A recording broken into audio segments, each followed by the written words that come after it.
Breaking news చూస్తున్నాం. ప్రకాశం జిల్లా Markapuram medical college ప్రైవేటీకరణకు నిరసనగా చెలో మెడికల్ కాలేజ్ కార్యక్రమానికి ప్రకాశం జిల్లా మార్కాపురం మెడికల్ కాలేజ్ వద్దకు వైసీపీ నేతలు కార్యకర్తలు భారీగా తరలివచ్చారు. మండలంలోని రాయవరం వద్ద ఉన్న మెడికల్ కాలేజీలో జరిగే నిరసన కార్యక్రమంకు జిల్లా పరిషత్ చైర్మన్ బూచపల్లి వెంకయ్యమ్మ, వైసీపీ జిల్లా అధ్యక్షుడు దర్శి, ఎమ్మెల్యే బూచపల్లి శివప్రసాద్ రెడ్డి, ఎర్రగొండంపాలెం ఎమ్మెల్యే తాడిపత్రి చంద్రశేఖర్, మాజీ ఎమ్మెల్యేలు అన్నా రాంబాబు, కుందూరు నాగార్జున రెడ్డి, జంకే వెంకటరెడ్డి, వైసీపీ నాయకులు తరలివచ్చారు. వైసీపీ తలపెట్టిన నిరసన ర్యాలీకి పోలీసు అధికారులు అనుమతి లేదని చెప్తున్నా వైసీపీ నేతలు పట్టించుకోకుండా మెడికల్ కాలేజీ ప్రాంగణానికి భారీ ఎత్తున వైసీపీ నాయకులు కార్యకర్తలు లోపలికి చొచ్చుకుని వెళ్లారు. మెడికల్ కాలేజ్ బిల్డింగ్ వద్ద వైసీపీ కార్యకర్తలు బటాయించి ప్లకార్లతో ధర్నా నిర్వహించారు. ధర్నాలో జై జగన్, వైద్య కళాశాల నిర్వహణ ప్రభుత్వమే చేపట్టాలని వైసీపీ నాయకులు, మహిళా కార్యకర్తలు పెద్ద ఎత్తున నినాదాలు చేశారు.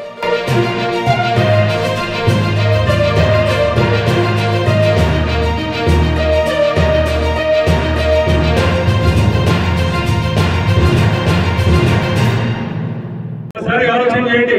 2019 నుంచి 24 లోపల 5 సంవత్సరాల్లో వైద్య పరంగా వైద్య రంగంలో ఒక్క ఉద్యోగం కూడా పక్కన పెట్టకుండా 55,000 ఉద్యోగాల్ని ముందు తీసుకొచ్చి 55,000 ఉద్యోగాల్ని సొంతం చేసినారు. అన్ని విధాలుగా జగనన్న 55,000 ఉద్యోగాల్ని వారందరికీ అవకాశం ఇచ్చినారు. ఈ రోజు రాష్ట్రంలో వైద్య రంగంలో ఏకంగా ఒక్క ప్రభుత్వ ఉద్యోగం కూడా మిగిలింది లేదు. ఆ విధంగా దాన్ని నింపినారు. దానితో పాటు మొదట 7 మెడికల్ కాలేజీలు మాత్రమే శాంక్షన్ అయింది.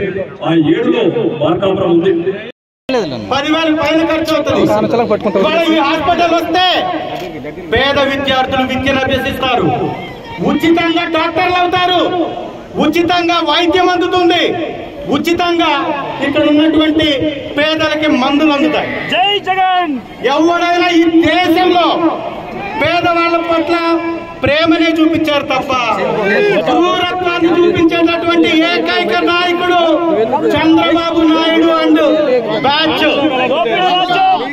ఏ విధంగా అయితే విద్యను అమ్మేశాడో నారాయణ చైతన్య కాలేజీలకి, అదే విధంగా వైద్యాన్ని కూడా అమ్మేయడానికి పన్నాగం పన్నాడు.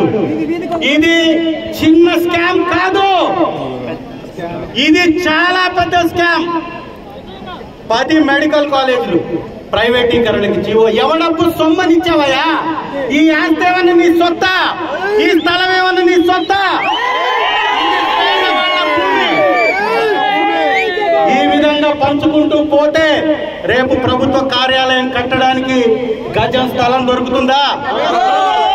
50 ఎకరాల పైన విస్తీర్ణం ఉన్న ఈ విలువైన భూమిని 100 సంవత్సరాలు ప్రైవేట్ వ్యక్తులకు దారాదత్తం చేయడం అంటే 100 కోట్ల స్కామే.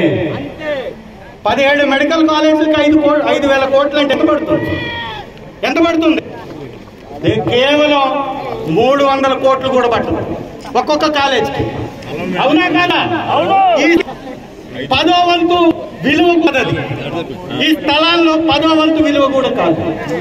300 కోట్లు ఒక మెడికల్ కాలేజీకి ప్రైవేట్ వ్యక్తులు కట్టబెట్టడానికి 300 కోట్లు పైనటువంటి నువ్వు తిరగడానికి ఒక హెలికాప్టర్, ముఖ్యమంత్రి ఇంకొక హెలికాప్టర్, నీ కొడుకు తిరగడానికి ఇంకొక హెలికాప్టర్. ఎవడబ్బా సొమ్మని? ఏమనేది? ఖచ్చితంగా దోపిడీ చేయడానికే.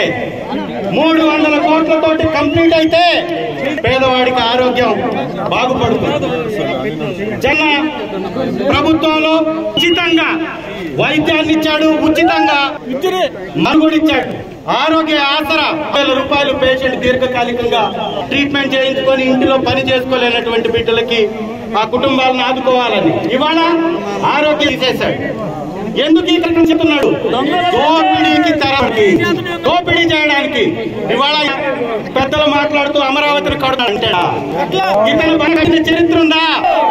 హైదరాబాద్ నిర్మించి ప్రపంచ పట్టంలో ఎక్కించానన్నటువంటి చంద్రబాబు నాయుడు పరిపాలించిందట హైదరాబాద్ లో 9 సంవత్సరాలు. ఈ 9 సంవత్సరాల్లో నిజంగా నువ్వు హైదరాబాద్ కడితే 6 సంవత్సరాలు ఏ గుడ్డి గుర్రాలకు పళ్ళు తోవారు. అమరావతి ఎందుకు కట్టలేకపోయారు? ఎందుకు కట్టలేకపోయారు? 9 సంవత్సరాలు హైదరాబాద్ ని కట్టానని చెప్పేది అవాస్తవమే. అమరావతిని కట్టేది కూడా